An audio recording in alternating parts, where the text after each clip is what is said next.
বিসমিল্লাহির রহমানির রহিম। সম্মানিত অভিভাবক, আসসালামু আলাইকুম। আজ আমি কেওপি স্কুলের কারিগরি শাখার ভবনে উপস্থিত হয়েছি। আমার সামনে একটি ছাত্র উপবিষ্ট হয়েছে। আমি তার কাছে জানতে চাইব সে আসলে এই স্কুলের কোন শাখায় পড়াশোনা করে এবং কেন এবং কোন গ্রুপে পড়াশোনা করে এবং তার ভবিষ্যৎ পরিকল্পনা কী, আসলে সেটি জানার জন্য চেষ্টা করব। তোমার নাম? মোহাম্মদ বকুল ইসলাম। তুমি কোন গ্রুপে কোন শ্রেণীতে পড়ো? ক্লাস 10-এ পড়ি। আমার গ্রুপ হচ্ছে জি। তুমি কোন স্কুলে পড়াশোনা করো? কেউপিতে। তুমি যেই জেনারেল ইলেকট্রনিক্স জানো?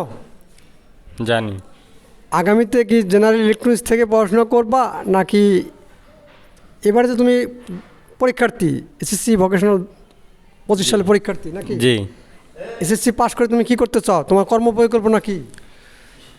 এসএসসি পাস করে আর কি চাকরি নিতে চাই, যেমন তোমার ইঞ্জিনিয়ার হতে চাও? ইঞ্জিনিয়ার হতে চাও? তোমার এসএসসি পাস করেই তুমি তোমার অভাব এবং গরিব পরিবারের সন্তান হওয়ার কারণে তুমি আগেই একটি কর্ম খোঁজার চেষ্টা করবা নাকি? জি স্যার। আগেই তুমি কর্ম খোঁজার চেষ্টা করবা, তো পড়াশোনাটা একটু আগায় নিবা না? চেষ্টা করবো স্যার। চেষ্টা করবা, না হলে যে কোনো একটা কর্মে চলে যাবা। তো কর্ম তো জানো যে টেকনিক্যাল শিক্ষায় তাড়াতাড়ি হয়, জানো কি?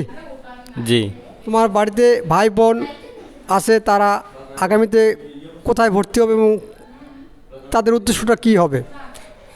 তাদের উদ্দেশ্যটা কেউপিতে পড়বে এবং সাধারণ শিক্ষাও পড়তে পারে, কারিগরি শিক্ষাও পড়তে পারে, তার যেটা ভালো লাগে সেখানে তো ভর্তি হবে নাকি? জি। তোমার ইচ্ছা কি? আমার ইচ্ছা কেউপিতে ভর্তি করবো। কেওপিতে ভর্তি কোন কারিগরি শাখায় না জেনারেল শাখায়, নাকি অন্য কোনো সায়েন্স আর্টস কমার্স কি? সায়েন্সে পড়বো। সায়েন্স পড়াবো। ধন্যবাদ। তুমি কেওপি কারিগরি শাখা কেওপি স্কুলের বিজ্ঞান শাখায় তুমি পড়াশোনা করাবা তোমার ভাইকে নাকি?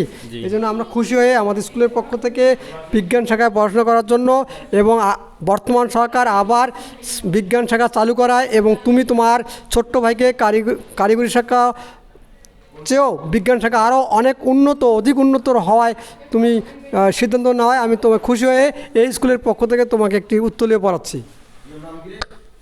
তোমাকে ধন্যবাদ। আসসালামু আলাইকুম স্যার।